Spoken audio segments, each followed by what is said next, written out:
Muy buen domingo a todos, querida audiencia. Les agradezco como siempre que me acompañan en estas videocolumnas dominicales en donde abordamos temas técnicos, temas vinculados a la honestidad, la corrupción y todo aquello que nos permite estar mejor informados para tener mejores decisiones. Acuérdense que información es poder. Podemos también en las organizaciones como miembros de ellas integrantes, aplicarlo, compartirlo y significarle, darle una significancia con nuestra actitud ética.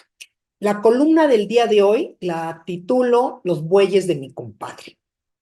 Este refrán popular, hágase la voluntad en los bueyes de mi compadre, pues tiene su origen en la sabiduría popular y se usa o se utiliza cuando nosotros nos queremos referir a la hipocresía, a la falta de solidaridad, ¿no?, con otros, a la falta de empatía y, por supuesto, cuando hablamos de que la situación o el hecho no le afecte directamente a él, sino a otra persona. ¿Qué significa? Que es muy fácil aceptar decisiones o situaciones difíciles cuando las consecuencias o los hechos recaen sobre otros y no sobre uno mismo. Y no solamente esto lo asocio con la falta de solidaridad, sino que en el contexto gubernamental yo lo quiero aplicar el día de hoy y reflexionar conjuntamente con ustedes. Hablamos de una falta de solidaridad con la ciudadanía, con la conveniencia de ciertos principios éticos que deben regir la conducta de todos los que están en el servicio público. Y cuando decimos hágase la voluntad en los bueyes de mi compadre, estamos hablando que por una parte exigen ética y transparencia a ciertos grupos, a ciertas áreas, a ciertas personas, pero internamente toleran y fomentan conductas deshonestas, y no solamente esto, sino también corrupción. Y esto implica en el plano, yo digo que es el plano terrenal de esta vida que nos acompaña, la racionalización de ser tramposo o de ser deshonesto. Y lo aplicamos porque las normas éticas que se establecen, las cartillas, la legislación, los procesos, solamente se le exigen a ciertas dependencias o se le exigen a ciertos niveles o se le exigen quizás a otros mismos colegas, pero que los consideran adversarios. Y entonces unos, por una parte, disfrutan de privilegios sin ninguna restricción, sin ningún límite, sin ninguna fiscalización. Y esto, por supuesto, facilita la racionalización del fraude, la corrupción y la deshonestidad. Y cuando hablo de que facilita la racionalización, implica que las personas son indulgentes con sus propias acciones. Aquellos que se favorecen, se adjudican contratos a modo, aquellos que se otorgan lo mejor, claro, con dinero ajeno. Yo ya les he comentado a todos ustedes que yo quiero trabajar de heredera. O sea, eso es lo mejor, ¿no? Qué mejor que gastar el dinero ajeno, caray. Pero viene la otra parte, ¿no? Que es la disyuntiva moral. Por una parte, promueven que se denuncien irregularidades, pero para quienes las reportan son castigados o ignorados. Y entonces estos ejemplos o estas situaciones aplican para unos sí, para otros no, y depende, ahora sí, otro dicho, de qué lado más la igual. Fíjense, voy a abordar casos, porque no es algo señalado ad hominis, es casos eh, que han sucedido en esta semana, para no dedicarme a uno solo, pero también para ponerlo como ejemplificación, ¿no? Queremos una cultura organizacional, una cultura pública donde la deshonestidad, las faltas a los códigos, a los procesos, no sean tolerados. Primer tema, el pago de un boleto o el viaje de un boleto supuestamente en business class, y obviamente lo que sucede es un tema político. un tema político porque todos los partidos empiezan a atacar a la persona sobre ese punto, por supuesto porque tiene faltas a las normas y procesos que se le exigen a otros. Pero estas personas o estos partidos o estos grupos políticos también tienen un interés, no son ningún santo, que también han sido favorecidos, han tenido privilegios, pero ellos, bueno, esto lo toman como un ataque político, mientras nosotros los ciudadanos estamos viendo no solamente cuán distorsionados tienen sus valores, sino cómo esta ejemplificación nos sirve para dudar de todos, o sea, dudar de todos porque no tienen la palabra completa. Entonces, si hubiera un procedimiento para el otorgamiento de viáticos transparente, yo no entiendo cómo se pueden otorgar los viáticos en cheque, se deben de hacer transferencias. Hasta ahí me quedo yo, transferencias para con gastos a comprobar y con toda la comprobación soporte, y no solamente porque lo dice la norma interna y el conjunto de políticas públicas con referencia al ejercicio del gasto, sino porque también el SAT, en una revisión que debieran de hacer, tendría que encontrar todo el expediente con estos integrados. Pero aquí viene una cosa más allá de este gasto, que por supuesto es un gasto que no se justifica con relación a el programa de austeridad. Aquí el tema, fíjense, va más allá de esto. Tendría uno que preguntarse, ¿realmente era necesario ese gasto? ¿Era necesario acudir? ¿Se puede? ¿Se debe? ¿Es pertinente? Lo puedo hacer en línea y con mucho gusto los colegas de allá iban a abrir las cámaras como lo hacen a todo mundo. Esa definición o esta valoración, esta disyuntiva ética, hubiera hecho no solamente un ahorro grande en viáticos, en transporte, sino una ejemplificación pública de lo que le estoy exigiendo a los otros. Pero si nosotros perdemos credibilidad con estos hechos, pues ya ni les creemos ni a sus verdades ni a sus mentiras. Entonces, no hay un proceso auténtico, no hay un proceso transparente que todo mundo pueda revisar y debería de estar. Debería de estar, pero bueno, son esas costumbres que vienen de toda la historia y no es achacarle al pasado, es que realmente a nadie ha querido hacer una diferencia. ¿Por qué pierden privilegios? Segundo caso, eh, una senadora que de igual manera es señalada por llevar a cabo actos con dinero que le apoyan otras empresas privadas, según lo comenta ella, y entonces volvemos a la misma historia. No solamente es el ataque a la persona, no. Aquí es el tema de por qué a unas personas en un grupo político, en un partido, le autorizan y le toleran acciones que realmente, más que ilegales, son deshonestas, contrariando su propio código que han impuesto. Y entonces se vuelve otro pleito y empieza en la cuestión pública a generarse una guerra de tú que yo y que nos distrae la atención de las cosas serias. Y en lugar desde que desde el interior dijeran, oye, pues sí, esto realmente no debiera ser así, porque qué bueno que se apoye a la salud, qué bueno que se lleve a cabo esta situación. Ahí podemos pensar que pueden haber pagos de facilitación, y hay unos videos míos anteriores que hablamos de pagos de facilitación, que hablamos del abuso de viáticos. O sea, estos tienen un nombre en el entramado real de lo que es la conducta esperada. O sea, sí hay acciones que no debiesen estar sucediendo, pero volvemos al tema. Hágase la voluntad en los bueyes de mi compadre. Le exijo a otros que no lo hagan, pero aquí adentro lo tolero, lo fomento, lo aplaudo.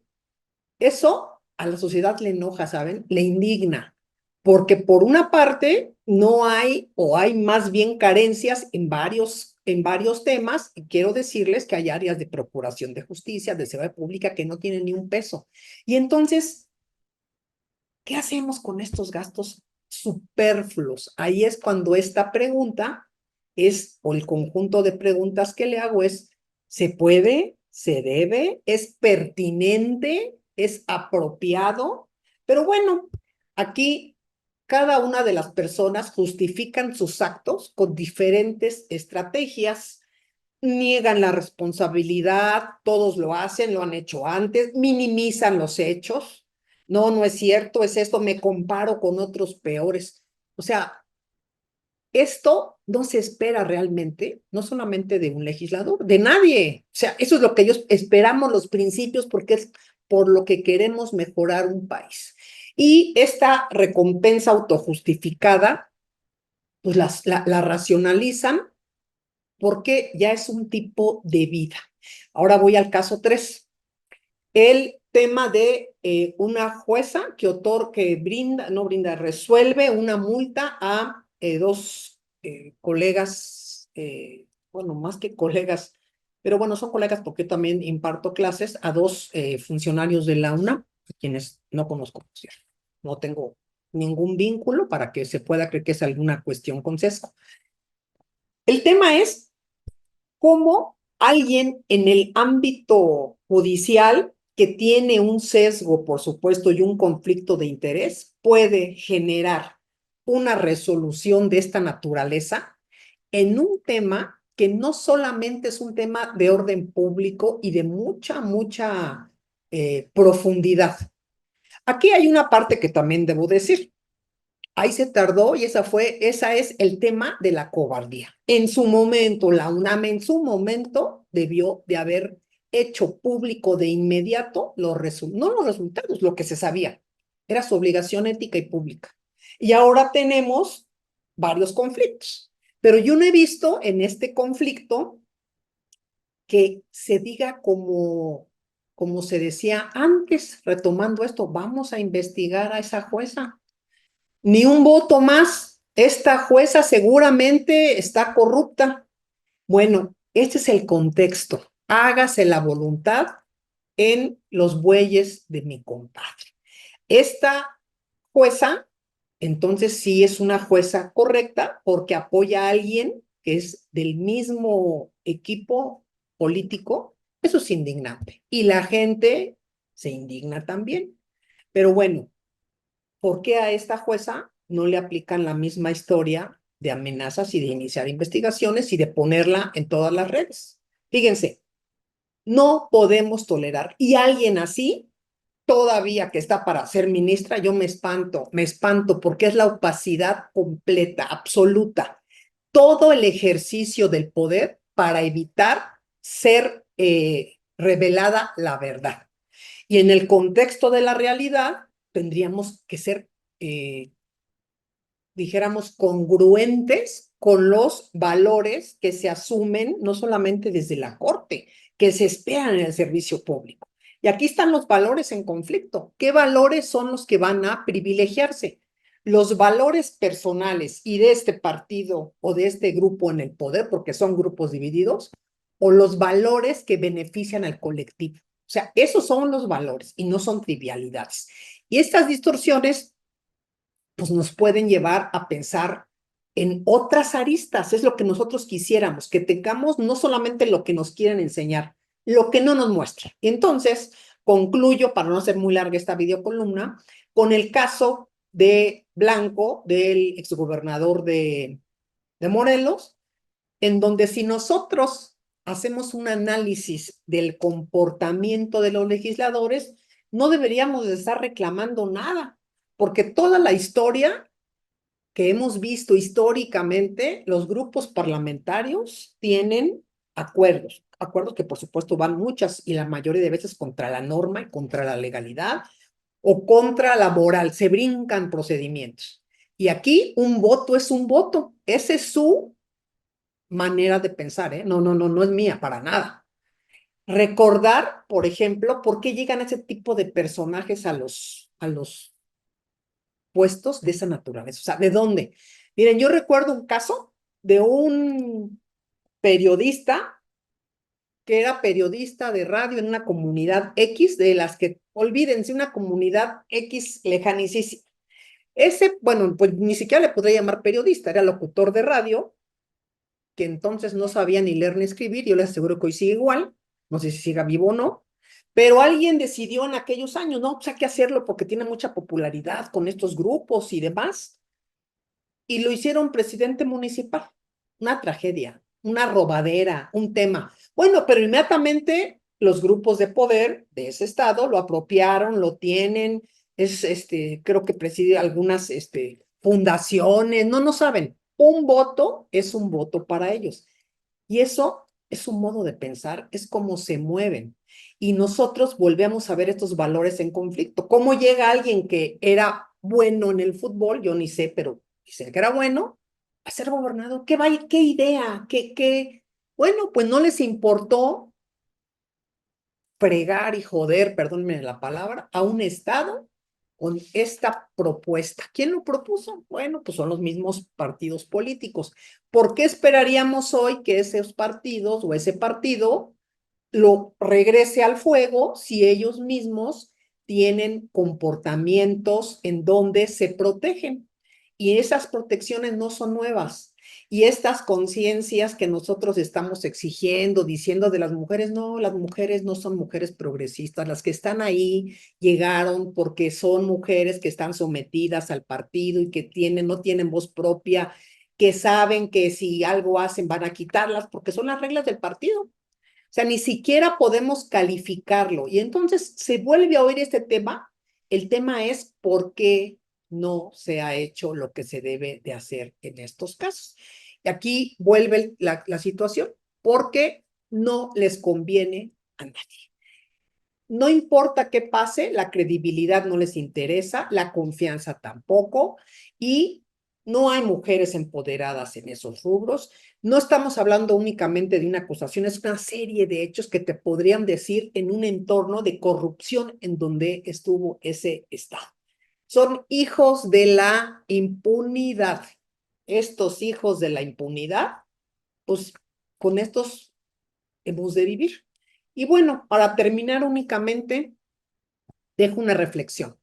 La única manera hoy día de poder poner algún límite tiene que ver con la fiscalización, con la auditoría y con la rendición de cuentas. Se viene el proceso de elección de la Auditoría Superior de la Federación. Y aquí hay una disyuntiva ética. Queremos el país que la presidenta desea, que el grupo de ella cercano está tratando de empujar, o van a seguir los contubernios con los diputados de todos los colores, donde han hecho negocios millonarios protegidos por el manto de la impunidad y que ha propiciado la inactividad de la Procuración de Justicia. Para mí, hoy es se plantea una disyuntiva histórica para el partido en el poder. Seguir la corrupción tolerándola o en este manotazo que se quite esta persona que está en la auditoría, que el grupo que se elija y como se elija sea ético, transparente y el mejor perfil y que no tenga ningún vínculo para que cualquier cuestión se pueda revisar. Unidos contra la corrupción y el fraude. Que estén muy bien todos.